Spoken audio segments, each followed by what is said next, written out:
माननीय अध्यक्ष श्री, बजेट ए कोई पण राज्य शासननी नियत एनी दानक एनो अरीसो छे। माननीय अध्यक्ष अने माननीय अध्यक्ष श्री, आ बजेटना प्रवचनने जोयुं। माननीय अध्यक्ष, हूँ मारी ए वात करवा मांगु छुं के चाणक्यए कह्युं के राज्य शासननुं अर्थतंत्र केवुं जोईए, रसोई पीरसनारा वासण जेवुं जोईए। एने उपरथी मोढुं खुल्लुं होय, फटाक दईने भराय, अने ज्यारे पीरसवानो वारो आवे ने, एक नानी कटोरी छेल्ले पड़ी होय, एने व्यवस्थित पीरसीने आपे। आ रीते राज्यनुं अर्थशासन होवुं जोईए। आ सरकार एनाथी ઊંધું કરે છે। છેલ્લે બેઠેલાનું શોષણ કરવાનું આ દિલ્હી બેઠેલા કરીને ગયા છે એની જ વાત કરું છું। આત્મારા ભાઈ દિલ્હી વાળાને જ કહું। તમે ભાઈ માનનીય અધ્યક્ષ તમને કઈ થાય છે? તમારો વારો આવશે હવે। કામ ક્યાં મોકલાવી દઉં? આ સરકાર જે કરે છે, શાંતિથી આ સરકાર એનાથી ઊંધું કરે છે। 1 મિનિટ ભાઈ, ગરીબ માણસ પાસેથી ટેક્સ વધારે લેવાના અને ધનપતિઓ માટે તિજોરી ખુલ્લી રાખવાની। જાઓ લઈ જાઓ, તમને ઠીક પડે તે કરો। માનનીય અધ્યક્ષશ્રી, શબ્દો તો બહુ સુવાળા છે બજેટમાં, વચને કેમ દરિદ્રમ? વાતો કરવામાં આપણને શું વાંધો છે? દોને દલા તરવાડી જેવી માનસિકતા માનનીય અધ્યક્ષશ્રી એક કામ નહીં કરીને આપે। માનનીય અધ્યક્ષશ્રી, 17,92,000 હેક્ટરને નર્મદાનું પાણી પહોંચાડવાનું હતું। પાણી પૂરતું છે આપણી પાસે, અને આપણે જો ત્યાં પાણી નહીં પહોંચાડીએ ને, આપણે જવાબદાર ગણાઈએ। આજે કેટલાને આપીએ છીએ આપણે? આપનું બજેટ પ્રકાશન કહે છે માત્ર 2,09,000 હેક્ટર જમીનને તમે પાણી આપો છો। છેલ્લા 8 વર્ષમાં વચનોમાં કહેવાયું છે નર્મદાના નીર પહોંચાડીશું, વારંવાર ટાર્ગેટ બદલાયા છે। હવે 15-16 આવ્યા છીએ આપણે। ક્યારેક તમારા બજેટ પ્રકાશન તો જુઓ કે 2,09,000 હેક્ટર જમીનને માત્ર પાણી આપો છો। આ કેટલા વર્ષોથી તમે શું કરો છો? માનનીય અધ્યક્ષ, માનનીય અધ્યક્ષશ્રી, ગુજરાત 2001માં એ પહેલાના આંકડાઓ નથી લેતો, હું તો જેની વાહવા થાય ને ત્યારથી શરૂઆત કરું। 2001ના આંકડા આપું। ગુજરાતમાં 2001માં સરકારની વીજ ઉત્પાદનની ક્ષમતા 39,770 મિલિયન યુનિટ હતી। આપણે કેટલું ઉત્પાદન કરતા હતા? 23,327 મિલિયન યુનિટ। ફર્સ્ટ ક્લાસની નજીક 58.65% ક્ષમતાનું વીજ ઉત્પાદન કરતા હતા। આજે 31/3/2014 આંકડા આપના છે। આપણી વીજ ક્ષમતા 48,144 મિલિયન યુનિટની છે। અને વીજળી પેદા કેટલી કરીએ સાહેબ? આપણે જે વીજળી પેદા કરીએ છીએ 15,850 મિલિયન યુનિટ, એટલે માત્ર 32% વીજળી પેદા કરીએ। આપ મોટી મોટી વાત કરો છો બજેટ પ્રવચનમાં વીજળીના ઉત્પાદનની। 32% એટલે 35% પાસ થવાય, ફેલ થઈ ગયા તમે 32%। અને આ વીજળી પેદા નથી કરતા ને શું કરો છો તમે? મન ફાવે તેવા ભાવે માનનીય અધ્યક્ષશ્રી માન્યતાઓ પાસેથી વીજળી તમે ખરીદ કરો છો। શરમ આવવી જોઈએ માનનીય અધ્યક્ષ। માનનીય અધ્યક્ષશ્રી, વાઇબ્રન્ટની વાત કરી છે ઉદ્યોગો માટે। હું આપને માત્ર એક દાખલો આપીશ। L&T નામની કંપની, અને માનનીય અધ્યક્ષશ્રી એમણે જુલાઈ 2007માં 8,53,247 સ્ક્વેર મીટર જમીન માંગી કલેક્ટર પાસે। અને એ માંગ્યા પછી જે સ્ટેટ લેવલની વેલ્યુએશન કમિટી છે એ ફેલ થયા। તમારા ઘણા આવ્યા હતા મને હરાવવા, એ ફેલ થયા અને હું જીતીને આવ્યો પાછો। ખાડા ખોદા તે પડે એ તમે કર્યો ખાડો ને આ બેલ મુજે માર કર્યો, આ જવાબ છે એનો। માનનીય અધ્યક્ષશ્રી, સ્ટેટ લેવલની વેલ્યુએશન કમિટી ભાઈ તમને કે છે સૌરભભાઈ આત્મારામભાઈ ભાવનગર છોડીને ભાગેડું એમ. માનનીય અધ્યક્ષશ્રી, હું કહું છું, સ્ટેટ લેવલની વેલ્યુએશન કમિટી ભાઈ બધા શાંતિ રાખો. 2020 રૂપિયા એલએનટી નો ભાવ નક્કી કરે છે કે પ્રતિ સ્ક્વેર મીટર 2020 રૂપિયા આપો. કેટલી જમીન છે? માનનીય અધ્યક્ષશ્રી, આપના મારફતે આગ્રહના માનનીય સભ્યશ્રીઓ આંકડા નોંધે. 8,53,247 સ્ક્વેર મીટર વેલ્યુએશન કમિટી કહે છે 2020 રૂપિયા લો.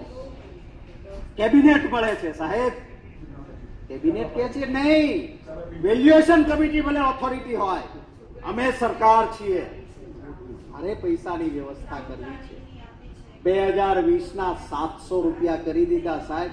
188 કરોડ રૂપિયા એક ઝાટકે તમે ઉડાડ્યા. એટલાથી સંતોષ ના થયો, એલએનટી ની ભૂખ ના ભાંગી, ફરી માંગ્યા. કેટલી માંગી? 12,41,000 સ્ક્વેર મીટર જમીન. વેલ્યુએશન કમિટીએ કહ્યું હવે 2800 રૂપિયા ભાવ ચાલે છે, 2800 લો. નહીં, 700 રૂપિયા લઈ લો ને ચાલશે. આંકડા મૂકશો તો ખબર પડશે. માનનીય અધ્યક્ષશ્રી, આ જ એલએનટી કંપની આખોલ અને બોપડ વડોદરા જિલ્લામાં હજારો સ્ક્વેર મીટર જમીન માંગે છે. આપની વેલ્યુએશન કમિટી કહે છે 346 રૂપિયા સ્ક્વેર મીટર લેવો જોઈએ. આપ 134 માં આપ્યું. આ કોના પૈસે? માનનીય અધ્યક્ષશ્રી, એક સામાન્ય ગરીબ માણસ છે ને, એ ક્યાંય નાનું ઝૂંપડું બનાવે છે, આ સરકારનું ડિમોલિશન આવે, બુલડોઝર આવે, તોડી નાખો એને. અને મોટા ઉદ્યોગપતિને માનનીય અધ્યક્ષશ્રી, એસઆર સ્ટીલ કંપનીએ 7,24,897 સ્ક્વેર મીટર જમીન હજીરા સુરત ખાતેની ગેરકાયદેસર કબજો લઈને બેઠી. આપણે નક્કી કર્યું કે એને રેગ્યુલરાઇઝ કરી દેવી છે. આપની વેલ્યુએશન કમિટીએ કહ્યું કે રેગ્યુલરાઇઝ કરવી હોય તો દંડ અને રકમ પર સ્ક્વેર મીટર 2020 રૂપિયા લેવા જોઈએ. આપની કેબિનેટે શું કહ્યું? એસઆર કંપની છે ને, મોટી કંપની છે ભાઈ, અમારે 2020 પ્રતિ સ્ક્વેર મીટર નહીં, 700 રૂપિયામાં પતાવટ કરો અને 700 રૂપિયામાં માનનીય અધ્યક્ષશ્રી એમને આપી. માનનીય અધ્યક્ષશ્રી, આ બજેટ પ્રવચનમાં ઉલ્લેખ છે કૌશલ્યવર્ધન, યુવાનોને રોજગારી. વાહ વાહ, શું સુવાળા શબ્દો છે. અને ચોપડી ખોલીને જોઈએ તો જોવા મળે કે સરકારના ચોપડે નોંધાયેલા બેરોજગાર 7.5 લાખ કરતા વધારે શિક્ષિત બેરોજગાર સરકારના ચોપડે લખાયેલા હોય. અને એમાં પણ જ્યારે તમે પરીક્ષાઓ લો છો એમાં શું સ્થિતિ થાય છે? રમણભાઈ, જે પરીક્ષા લેવાય છે તલાટી મંત્રીની, એમાં પકડાય છે લાખો રહેતા માણસ.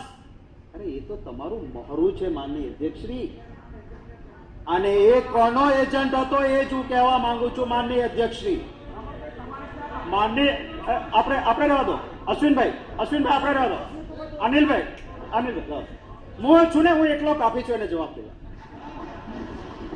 માનનીય અધ્યક્ષશ્રી, પુરવણી ચાર્જશીટ રજૂ થયું અને પુરવણી ચાર્જશીટમાં માનનીય અધ્યક્ષશ્રી નામ આવે છે એક નાસ્તા ભાગતા માણસનું, ભારતીય જનતા પક્ષનો મંત્રી નંદલાલ. માનનીય અધ્યક્ષ, આપની મંજૂરી સાથે હું વિધાનસભાના મેજ ઉપર મૂકીશ.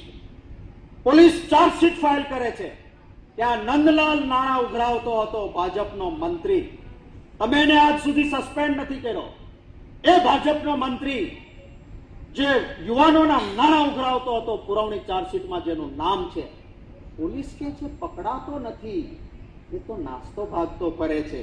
અને માનનીય અધ્યક્ષશ્રી, કૃષિ મેળામાં સ્ટેજ ઉપર અધિકારીઓ અને પદાધિકારીઓ સાથે આનંદલાલ બેઠો છે. માનનીય અધ્યક્ષશ્રી, માનનીય રમણભાઈ, આ એજન્ટ છે. જવાબ એનો આ છે મારી પાસે. માનનીય અધ્યક્ષશ્રી, તાકાત હોય તો કમસે કમ આવા એજન્ટને સસ્પેન્ડ તો કરો. માનનીય અધ્યક્ષશ્રી, આ કૌભાંડનો સૂત્રધાર એ કલ્યાણસિંહ ચંપાવત નથી. આ કૌભાંડનો સૂત્રધાર એ નંદલાલ ભાજપનો મંત્રીથી નથી અટકતું. આના મૂળ તો ભાજપના મૂળિયા સુધી પહોંચે એમ છે. માનનીય અધ્યક્ષશ્રી, યોગ્ય તપાસની છે તેવર તપાસ કરાવવાની આપણી. સોંપો સીબીઆઈ ને. હવે તો તમારી સેન્ટ્રલમાં સરકાર છે ને, તમે તો કહેતા હતા કે સીબીઆઈ ઈશારે કામ કરે. કરાવો ને સોંપો.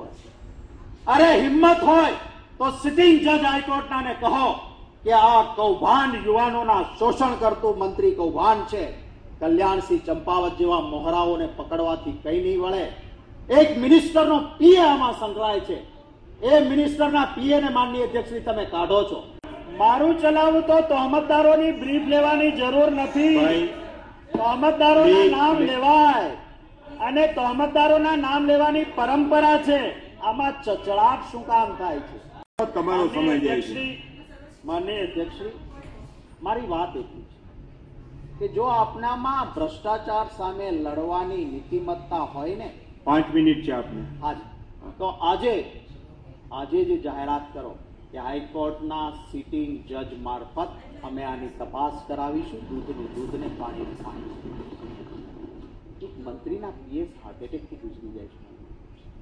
આપણને પણ દર્દ થવું જોઈએ કે આની તપાસ તો થાય.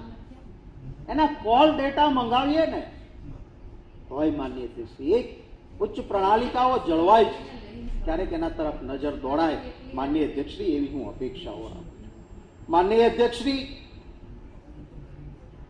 જે સામાન્ય માણસ પાસેથી ટેક્સ લેવાય છે, પ્રોપર્ટી ટેક્સ, આપે સ્થાનિક સ્વરાજની સંસ્થાઓને સુદ્રઢ બનાવવાની વાતો કરી છે, પણ આપના શાસન કેવા ચાલે?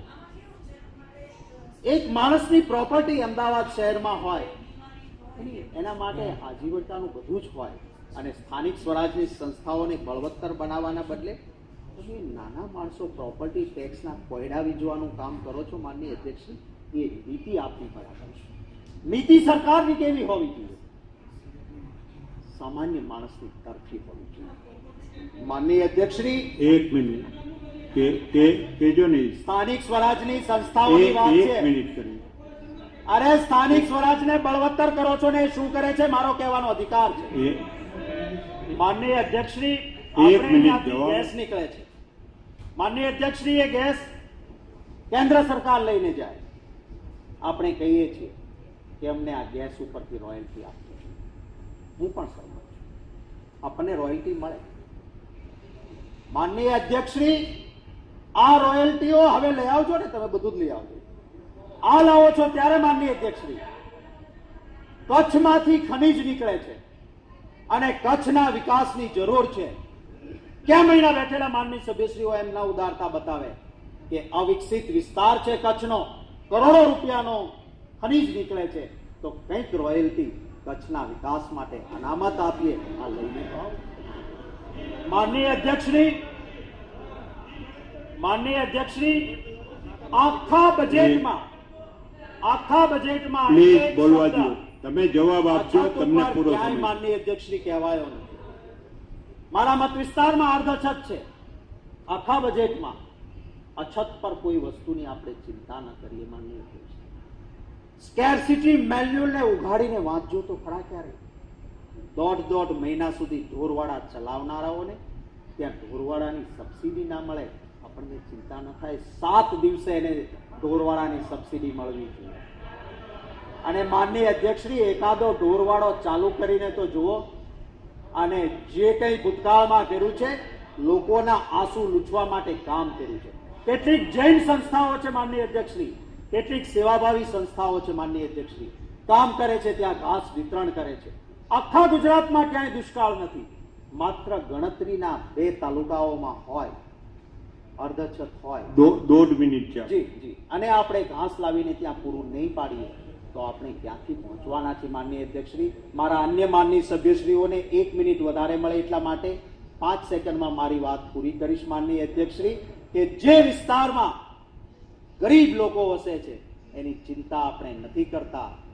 આપણે કેટલા વર્ષ શાસન કરીએ મહત્વનું નથી, કેવું શાસન કરીએ છીએ એ મહત્વનું છે. માનનીય અધ્યક્ષશ્રી, અને એટલા માટે કહું છું કે ભૂખ્યા જનોનો જઠરાગ્નિ જાગશે, ભૂખ્યા જનોનો જઠરાગ્નિ જાગશે.